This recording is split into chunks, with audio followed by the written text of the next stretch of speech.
नमस्कार, city centre show में आपका स्वागत है। मुंबई से मैं हूं पूजा भारद्वाज और इस वक्त मैं दक्षिण मुंबई इलाके में हूं, ट्राइडेंट होटल के बिल्कुल बाहर, क्योंकि अंदर पश्चिम बंगाल की मुख्यमंत्री ममता बनर्जी की हाई प्रोफाइल मीटिंग्स हुई हैं। आपको बता दें कि 2 दिनों के दौरे पर मुंबई पहुंची हैं ममता बनर्जी।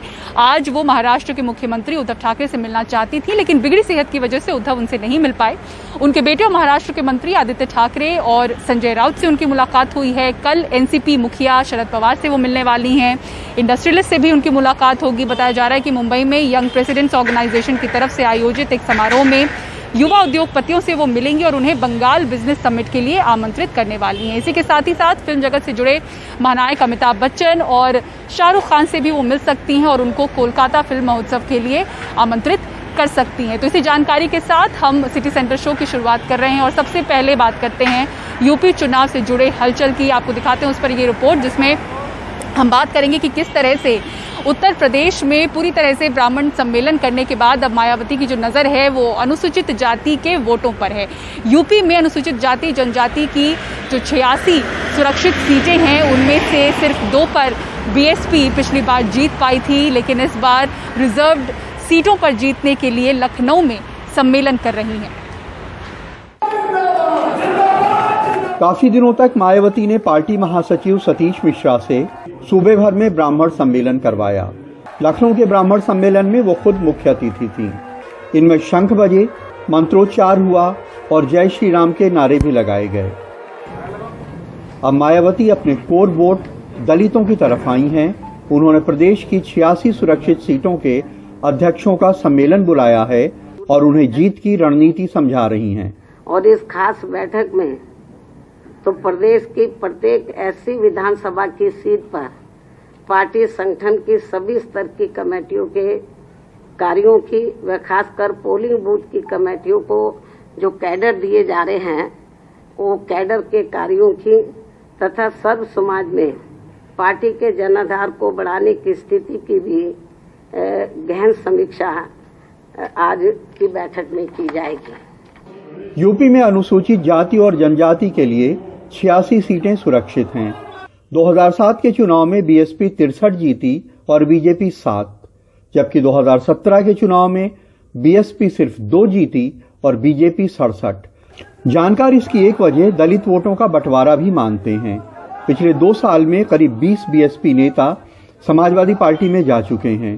बीएसपी के कुल 18 विधायकों में से 11 निकाले जा चुके हैं। इनमें बीएसपी के विधायक दल के नेता लालजी वर्मा और प्रदेश अध्यक्ष रामअचल राजभर भी शामिल हैं।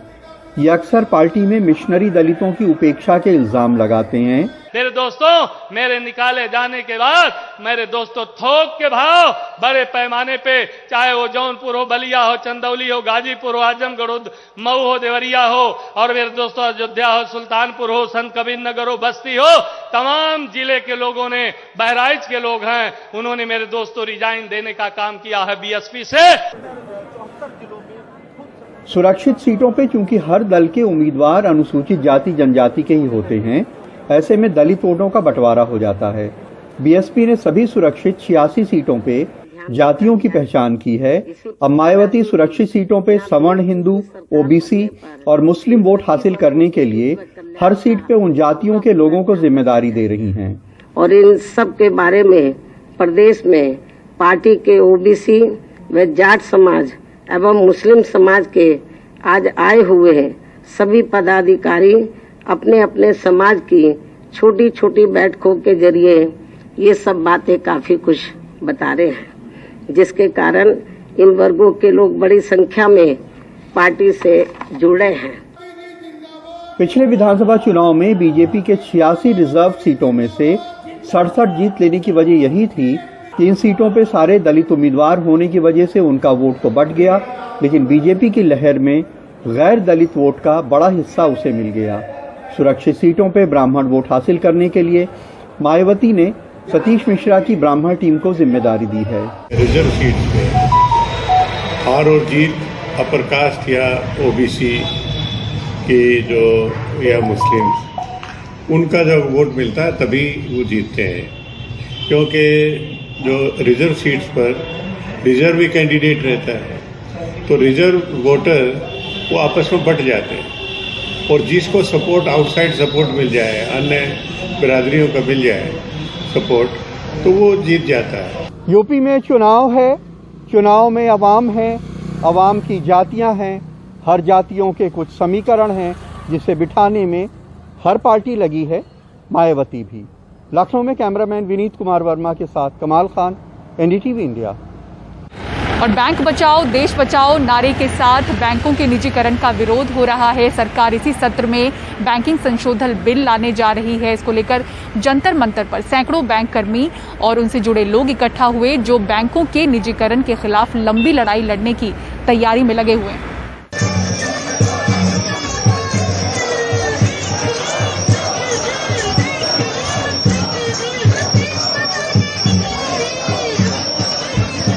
दिल्ली का जंतर मंतर, बैंक बचाओ देश बचाओ रैली चल रही है। देश भर से बैंक कर्मचारी, किसान और छात्र इकट्ठा हुए हैं। इन लोगों का कहना है कि सरकार संसद के इसी सत्र में बैंकिंग संशोधन बिल लाने वाली है। अगर ये बिल पास हो गया तो सरकारी बैंक निजी हाथों में चले जाएंगे, जो देश के लिए घातक हैं। मुख्यमंत्री महोदय के पास 4-5 सवाल है। ये निजीकरण किसके हित में हो रहा है? ये क्या आम आदमी के हित में हो रहा है या चंद पूंजीपतियों के हित में हो रहा है? अगर बैंक निजीकरण हो जाए तो ये आम नागरिक है, जिसका जो धनराशि है, जिसका जो जमा पैसा है, ये क्या सुरक्षित रहेगा? प्रदर्शनकारियों का कहना है कि 500 से ज्यादा बैंक पहले ही दिवालिया हो चुके हैं। लोगों का करोड़ों रुपया डूब गया है। सरकार ने कॉरपोरेट का लाखों करोड़ों रुपए का लोन माफ कर दिया है। अब निजीकरण के बाद क्या कमजोर तबके के लोगों को बैंक की नौकरी में आरक्षण मिल पाएगा और क्या गरीब लोगों को सस्ती बैंकिंग मिल पाएगी? ये जो गरीब तबका है, आज उन सबको कहीं ना कहीं एक हक देने में, उनके रोजी रोटी चलाने में, उनका जीवन में एक बहुत महत्वपूर्ण एक उनका भाग है। और साथ ही साथ जो प्राइवेटाइजेशन का पूरा नीति है, जो देश को बेचने का, कॉर्पोरेट के हाथ में बेचने का जो एक नव उदारवादी पूरा जो नीति मोदी सरकार का है, उसके हम पूरे विरोध में हैं। तो इंदिरा गांधी जी ने हमारा नेशनलाइजेशन किया था बैंकों का, और अभी जो प्राइवेटाइजेशन कर रहे हैं उसके खिलाफ हम लोग ये मोर्चा निकाला है। हमने भारत यात्रा की है और अभी ये मोर्चा निकल रहे हैं। हमें सरकार से इतनी दरख्वास्त है कि ये प्राइवेटाइजेशन रोक देना चाहिए और बैंकों को ऐसे ही रहना चाहिए जो कि देश के लिए भी हितकारी हो। फिर जॉब सिक्योरिटी सबसे पहली परेशानी है। अभी एक एज के बाद में हमें जॉब मिलना बहुत मुश्किल हो जाता है। एक एज तक ही वो जॉब मिलेगा। अभी वैसे भी जॉब्स है ही नहीं, गवर्नमेंट जॉब है ही नहीं अभी, और उसके बाद ये भी ख़त्म हो जाएगी अपॉर्चुनिटी, तो हम लोग कैसे आगे फेस करेंगे अपनी।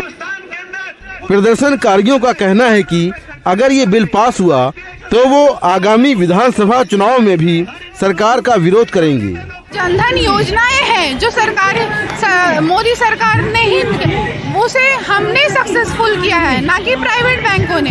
तो हमारी डिमांड ये है कि हमारे बैंकों को निजीकरण ना किया जाए। उसका हम जोर तोड़ विरोध करते हैं। क्यों विरोध कर रहे हैं? क्या परेशानी? प्राइवेटाइजेशन किसी का भी हित में नहीं है। प्राइवेटाइजेशन सिर्फ कॉर्पोरेट का हित में है। वो एंटी एम्प्लॉय है, एंटी पीपल है, एंटी सोशल है। इसलिए हम लोग प्राइवेटाइजेशन विरोध कर रहे हैं। 3 कृषि कानून रद्द होने के बाद अब दूसरे मुद्दों की लड़ाई लड़ रहे लोगों को लगता है कि सरकार उनकी मांगों पर भी ध्यान देगी। एक ऐसी ही लड़ाई बैंकों के निजीकरण के विरोध की है। नई दिल्ली से कैमरामैन मोहम्मद मुरसलीन के साथ मैं मुकेश सिंह, एनडीटीवी इंडिया। और ओमिक्रॉन वेरिएंट को लेकर केंद्रीय स्वास्थ्य मंत्रालय ने तमाम राज्यों और केंद्र शासित प्रदेशों के साथ बैठक की। उन्हें कहा गया कि वो जिलेवार तरीके से टेस्टिंग बढ़ाएं, क्योंकि ये जो वेरिएंट है वो RT-PCR और रैपिड एंटीजन की पकड़ में है। ओमिक्रॉन RT-PCR और रैपिड एंटीजन टेस्ट की पकड़ में है, यानी इन दोनों टेस्टों से इस नए वेरिएंट की मौजूदगी का पता लगाया जा सकता है। देश में ये वेरिएंट ना आए, इसलिए हर संभव प्रिकॉशन लिया जा रहा है। केंद्रीय स्वास्थ्य मंत्रालय ने राज्यों को हिदायत दी कि अंतर्राष्ट्रीय यात्रियों पर कड़ी निगरानी रखी जाए। खासकर एट रिस्क कैटेगरी के देशों से आने वाले हर यात्री का एयरपोर्ट पर RT-PCR टेस्ट हो और रिपोर्ट आने तक इंतजार किया जाए। सभी पॉजिटिव सैंपल को इंसाकॉग भेजकर उनकी कॉन्टैक्ट ट्रेसिंग हो और पॉजिटिव यात्रियों का 14 दिनों तक फॉलोअप किया जाए। जो नेगेटिव हुए हैं उनके घरों तक भी पहुंचकर फिजिकल मॉनिटरिंग की जाए। हॉटस्पॉट या मामलों के क्लस्टर बन रहे इलाकों के सभी पॉजिटिव सैंपल इंसाकॉग लैबोरेटरी भेजे जाएं। अस्पतालों में बुनियादी सुविधाओं को दुरुस्त रखने की जरूरत है कि ओमिक्रॉन वेरिएंट अभी दुनिया के 14 कंट्री में पाया गया है और यहाँ उसका अभ्यास हो रहा है। इंडिया में अभी उसका कोई केस रिपोर्ट नहीं हुआ है। उधर इंदिरा गांधी इंटरनेशनल एयरपोर्ट पर 1 दिसंबर से दूसरे देशों से आने वाले यात्रियों को लेकर नई गाइडलाइन के मद्देनजर इंतजाम किए जा रहे हैं। वहीं दिल्ली सरकार ने लोकनायक अस्पताल को ओमिक्रॉन डेडिकेटेड अस्पताल घोषित किया है। मैंने सभी विभागों के जो भी संबंधित विभाग हैं उनके साथ मीटिंग की और उससे निपटने के लिए जो तैयारियां करने की ज़रूरत है उनका जायजा लिया। सब चीज़ों पे चर्चा की गई, क्या हमारे पास कितने बेड्स की ज़रूरत है, कितने बेड्स हैं, टेस्टिंग कितनी ज़रूरत है, ऑक्सीजन की कितनी ज़रूरत पड़ सकती है, वैक्सीनेशन का क्या स्टेटस चल रहा है, आईसीयू कितने बेड्स की ज़रूरत पड़ सकती है, मैन पावर कितनी ज़रूरत पड़ेगी, इन सारी चीज़ों का जायजा लिया। अभी इस वक्त हम लोगों ने 30,000 ऑक्सीजन बेड्स तैयार कर लिए हैं।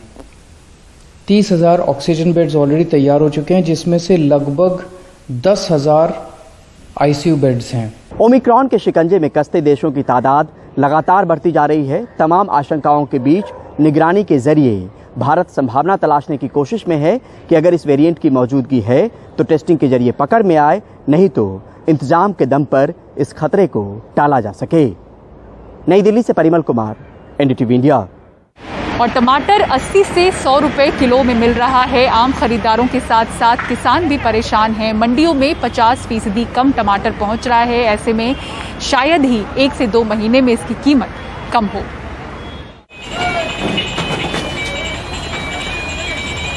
बेंगलुरु से तकरीबन 75 किलोमीटर दूर कोलार की टमाटर मंडी।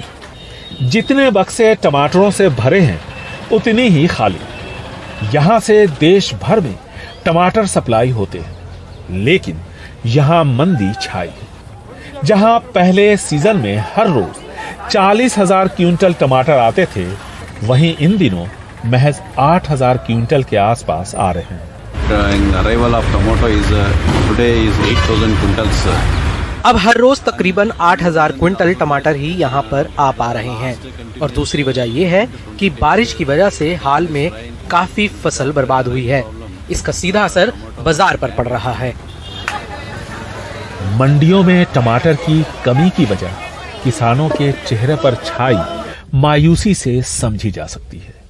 रामलिंगा गौड़ा 2 एकड़ जमीन में 10,000 पौधों से सीजन में 15 किलो के 3,000 बॉक्स टमाटर उपजा लेते थे, लेकिन इस बार 238 मिलीमीटर बारिश हुई, जबकि सामान्य तौर पर 51 मिलीमीटर बारिश ही होती थी।